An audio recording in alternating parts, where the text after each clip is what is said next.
రాజ్యాంగమే అమలైనట్టయితే మొత్తం భారతదేశంలో మనమందరం ఆనందంగా సంతోషంగా సమాన అవకాశాలతో సమాన గౌరవంతో చైనా అమెరికా సింగపూర్ జపాన్ లో ఎట్లా బతుకుతున్నారో మనం కూడా అట్లా బతికేటోళ్ళం రష్యా లాగా. ఎందుకంటే మనకి రాజ్యాంగం అమలు కాలే. ఒకరి చేతిలోనే అధికారం, ఒకరి చేతిలోనే భూమి, ఒకరి చేతిలోనే సంపద వాళ్ళ గుప్పిట్లో పెట్టుకొని ఉన్నారు. రిలయన్స్ అంబానీ గ్రామంలోకి వచ్చి బట్టలు అమ్ముకుంటున్నాడు. వాడు రిలయన్స్ అంబానీ మన ఊళ్ళోకి వచ్చి బట్టలు అమ్ముకుంటున్నాడు. మరి ఆడ బట్టలు కుట్టేవాడు గురి పెట్టుకొని సావాలా, బట్టలు తయారు చేసుకునే పద్మశాలి గురి పెట్టుకోవాలా, బట్టలు కుట్టే టైలర్ అయిన మేరుకులప్పుడు గురి పెట్టుకొని సావాలా.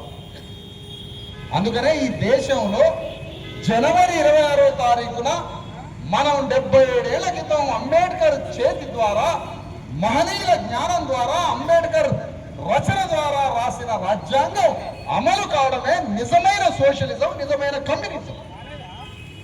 నీకు కమ్యూనిజం అమలు కావాలనుందా, నీకు సోషలిజం అమలు కావాలనుందా, చలో రాజ్యాంగాన్ని అమలు చేయి.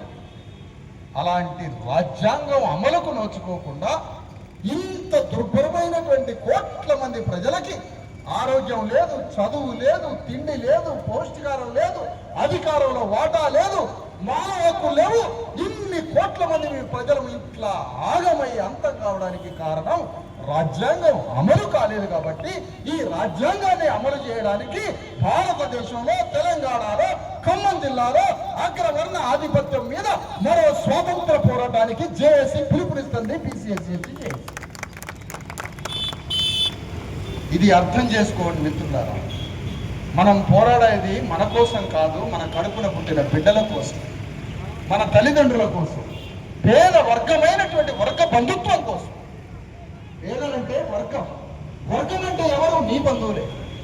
మన పేద వర్గాన్ని విముక్తి చేయాలంటే జనవరి 26 ఆగస్టు 15వ తారీఖు స్వాతంత్ర దినోత్సవం చెయ్యకపోతే